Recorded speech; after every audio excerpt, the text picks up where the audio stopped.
This right here is going to be your new favorite clay mask.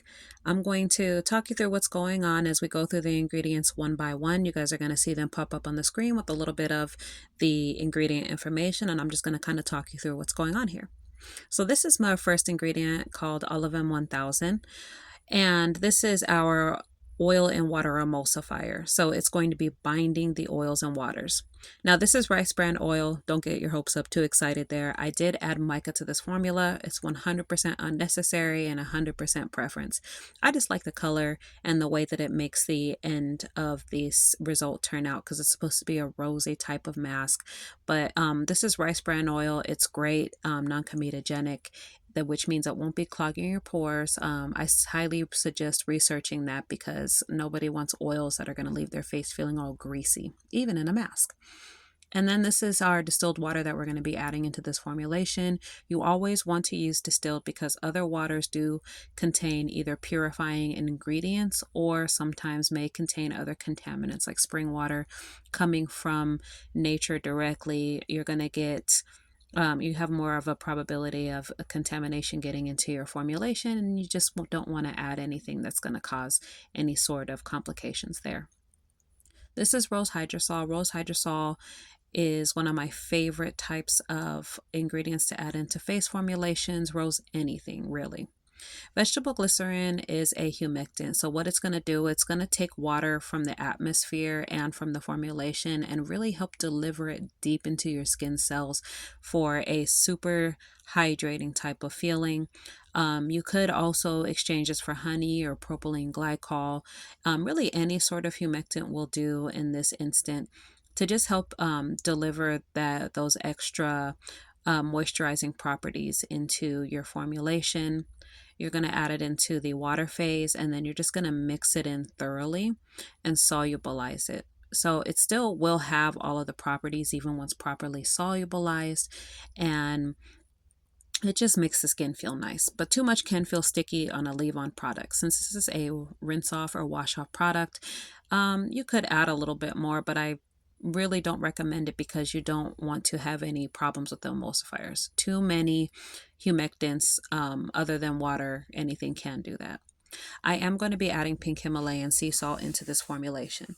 So pink Himalayan sea salt is an astringent. I actually have used it in a toner way back in my early formulating days. I used to make this pink salt and rose hydrating mist toner, and the sea salt would add this nice kind of gentle drying effect on the skin. It wouldn't over dry it, but it made my skin have this extra powdery kind of feel after I washed it off, and it's just great naturally on the skin. Minerals are really an underrated skincare ingredient because they really just give your skin those extra nutrients, protecting nutrients, and clays and muds, even salt is actually really good for the skin when applied topically because it can help against acne and overall just to kind of give your skin a little bit of a tighter firming effect, and it makes it so that the skin actually looks a little bit younger. It's weird because you wouldn't really think that about a drying ingredient, anything that has any sort of astringent properties, but it does have that nice pulling effect, and it works well in a clay mask because the clay mask is made to give you a kind of clarifying detoxing effect, and pink Himalayan sea salt will help to pull out some of those toxins and just leave your skin, it helps to balance the oils and give it a nice drying effect without over drying your skin, if that makes sense. I am adding my preservative in this part of the phase, just because I want to solubilize it equally in the water. It's important that whenever you add preservatives of any kind, that you disperse them properly so that they can be so that the properties of them that make it so that you don't get any sort of microbes or mold growing in your formulations, it makes it so that that doesn't really it's all spread out evenly, because if more of it is in one place than the other, then it's just not going to be as stable of a formula as you need. And this product being a wet product that does contain water, you are going to need that type of preservative. And then now that we did our water phase, we're going to set that aside. And in the beginning, by the way, I didn't say it, but I melted the waxes and the oils down. Okay. And so that allows for the ingredients to open up and allow for water to bind. You can heat the water phase as well, although because I did add the preservative in it, I didn't personally in this case. It just depends on what kind of emulsifier you get and the manufacturer. Some of them will require heating in order to mix. It will not mix. Okay, if for certain ones I have tried that, but other ones mix just fine when adding in at room temperature. It doesn't really make too much of a difference, other than the water being cold. Now you definitely don't want to do that. It will have problems mixing. And so now we're just emulsifying that. So you must melt down the wax, and um, you must melt down the wax and oils until they are thoroughly melted all the way through, and then add the water at least a room phase temperature. So in this phase, you will notice that they both bind together well. You shouldn't see any sort of chunks, or it should blend together nice and milky smooth. And then we have our kaolin and chamomine. These are both clays, and that's I'm mixing it together all in the emulsion.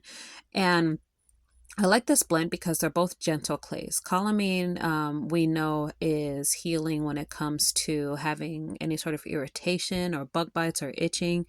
It's just naturally soothing to the skin. And kaolin is a gentle clay that there's different kinds. You can get white kaolin. This is French pink kaolin clay, and they just have different properties that allow it to purify the skin. The thing, and I like it because it's easier to preserve than it is bentonite clay.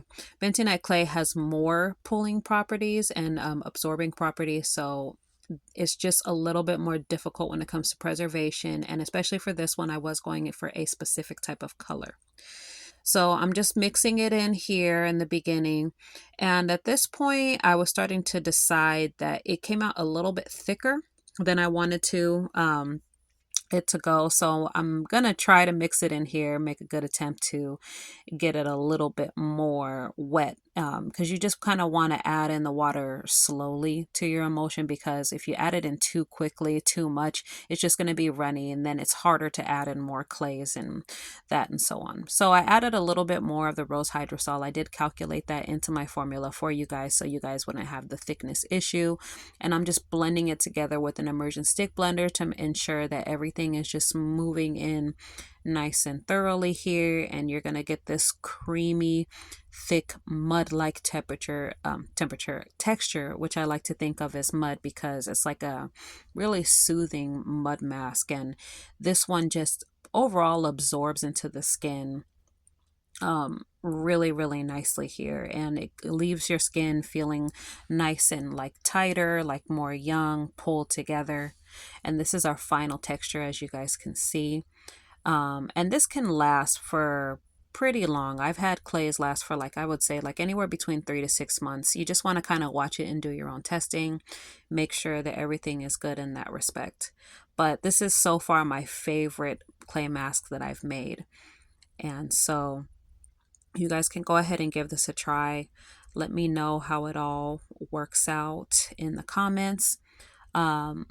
This can be used for any type of skin texture, more sensitive skins, but again, clays can be harsher depending on the skin type. So you just want to test it on your own, do a small batch test, and just see how it goes for you, because how it works for me and how it works for you is ultimately going to be different, and you want to make sure that this is going to be good for you and your customers. So go ahead and like it, and if you have any questions, let me know. I'll see you guys on the next one.